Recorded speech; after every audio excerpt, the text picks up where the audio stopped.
ഇറാനിൽ നിന്നും ശ്രദ്ധ മാറ്റിയ ഇസ്രയേൽ വീണ്ടും ഹമാസിനെ ലക്ഷ്യമിടുകയാണ്. ഗസയിൽ ഇസ്രയേൽ ആക്രമണം സജീവമാണ്. അതിനിടെ ഹമാസിന്റെ പ്രമുഖനെ വധിച്ചുവെന്ന് ഇസ്രയേൽ സേന അവകാശപ്പെട്ടു. ഹക്കിം മുഹമ്മദ് ഇസ അൽ ഇസയെ കൊന്നുവെന്നാണ് ഇസ്രയേൽ പറയുന്നത്. ഒക്ടോബർ 7-ന് ഇസ്രയേലിൽ നടന്ന ഹമാസ് ആക്രമണത്തിന്റെ സൂത്രധാരനാണ് ഇയാളെന്ന് പറയപ്പെടുന്നു.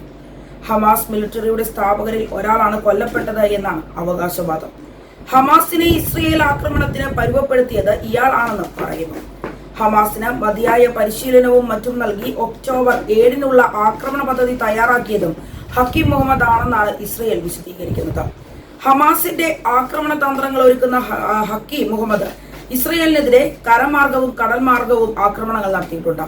ഒക്ടോബറിലെ ആക്രമണത്തിലെ നിർണായക പങ്കുകൾ ഉണ്ടായിരുന്നു. പരിശീലന വിഭാഗത്തിന് തലവനായിരുന്നു ഇയാളെന്നും ഇസ്രയേൽ പറയുന്നു. ഗാസ സ്ട്രിപ്പിലുള്ള ഹമാസിന്റെ ചുരുക്കം ഉന്നതരിൽ ഒരാളായിരുന്നു ഇദ്ദേഹം. ഒക്ടോബർ ആക്രമണത്തിന് പിന്നിലുള്ളവരെ കണ്ടെത്തി ഇല്ലായ്മ ചെയ്യുന്നതിന്റെ ഭാഗമായിട്ടാണ് ഹക്കിം മുഹമ്മദിനെയും വകവരുത്തിയത്. 2005-ൽ സിറിയയിൽ നിന്നാണ് അൽ ഇസ എന്നറിയപ്പെടുന്ന ഹക്കിം മുഹമ്മദ് ഗാസയിലെത്തിയത്. ഭാര്യയും ചെറുമകനും ഒപ്പം ഉള്ളപ്പോഴായിരുന്നു അൽ ഇസയ്ക്കെതിരായ ഇസ്രയേൽ ആക്രമണമെന്ന് ന്യൂയോർക്ക് പോസ്റ്റ് റിപ്പോർട്ട് ചെയ്തു. ഇസ്രയേൽ ആക്രമണത്തിൽ ഛിന്ന ഭിന്നമായ ഹമാസ് സംവിധാനത്തെ ചലനാത്മകമാക്കാനുള്ള പ്രവർത്തനത്തിലായിരുന്നു ഇദ്ദേഹം. ഇത് അൽദിൻ അൽ ഖാസം ബ്രിഗേഡ്സ് എന്ന സൈനിക അക്കാദമിയുടെ സ്ഥാപകൻ കൂടിയാണ്. ആയിരക്കണക്കിന് ഹമാസ് പ്രവർത്തകർക്കാണ് ഇവിടെ നിന്നും സൈനിക പരിശീലനം കിട്ടിയത്. ഹമാസ് സായുധ സംഘം 2023 ഒക്ടോബർ 7-ന് നടത്തിയ മിന്നലാക്രമണം തടയുന്നതിന് തങ്ങൾ പൂർണ്ണമായി പരാജയപ്പെട്ടെന്ന് ഇസ്രയേൽ സൈന്യം നേരത്തെ വിശദീകരിച്ചു. ആക്രമണത്തെക്കുറിച്ചുള്ള സൈന്യത്തിന്റെ ആഭ്യന്തരാന്വേഷണ റിപ്പോർട്ടിലാണ് ഇക്കാര്യം പറയുന്നത്. ഹമാസിന്റെ ശേഷി മുൻകൂട്ടി അറിയാൻ കഴിഞ്ഞില്ലെന്നും വ്യാഴാഴ്ച പുറത്തുവന്ന അന്വേഷണ റിപ്പോർട്ടിൽ സൈന്യം വ്യക്തമാക്കിയിരുന്നു. തങ്ങൾ അമിത ആത്മവിശ്വാസത്തിലായിരുന്നു. മേഖലയിലെ ശക്തമായ സൈന്യമായിട്ട് പോലും ഹമാസിനെ വിലയിരുത്തുന്നതിൽ തങ്ങൾ പരാജയപ്പെട്ടു. അതിന് ശേഷിയെ വില കുറച്ചു കണ്ടു.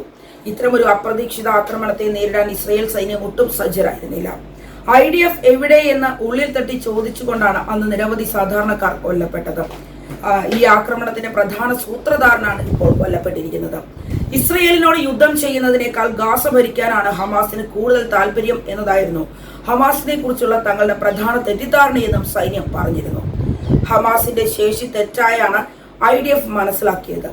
പരമാവധി 8 അതിർത്തി പോയിന്റുകളിൽ മാത്രമേ ആക്രമണം നടത്താൻ കഴിയൂ എന്നാണ് ഇസ്രയേൽ സൈന്യം കരുതിയിരുന്നത്.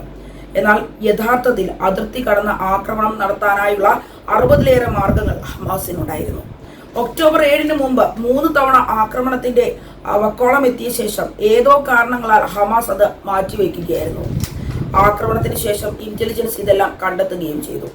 ആക്രമണത്തിന് മണിക്കൂറുകൾക്ക് മുമ്പ് തന്നെ അവിടെ എന്തോ സംഭവിക്കാൻ പോകുന്നതിന്റെ സൂചനകൾ ഉണ്ടായിരുന്നു. ഹമാസ് അംഗങ്ങൾ തങ്ങളുടെ ഫോണുകൾ ഇസ്രയേൽ നെറ്റ്വർക്കിലേക്ക് മാറ്റിയത് ഇതിൽ പ്രധാനപ്പെട്ടതായിരുന്നുവെന്നും സൈന്യം പറഞ്ഞിരുന്നു. ഈ ആക്രമണ തന്ത്രം ഒരുക്കിയ പ്രധാനിയെ കൊല്ലുകയാണ് ഇസ്രയേൽ. ഇതിന് പിന്നിൽ പ്രവർത്തിച്ച നിരവധി പേരെ ഇതിനോടകം തന്നെ ഇസ്രയേൽ തീർത്തിട്ടുണ്ട്. ഇസ്രയേൽ ജയിലിലുള്ള മുഴുവൻ പലസ്തീനികളെയും വിട്ടയച്ചാൽ കൈവശമുള്ള മുഴുവൻ ബന്ദികളെയും വിട്ടയക്കാമെന്ന് ഹമാസ് അറിയിച്ചിരുന്നു. ഗസയിലെ ഹമാസ് നേതാവ് ഖലീൽ അൽ ഹയ ടെലിവിഷനിലൂടെ ഗാസയിലെ ജനങ്ങളെ അഭിസംബോധന ചെയ്യവെയാണ് ഇക്കാര്യങ്ങൾ വ്യക്തമാക്കിയത്.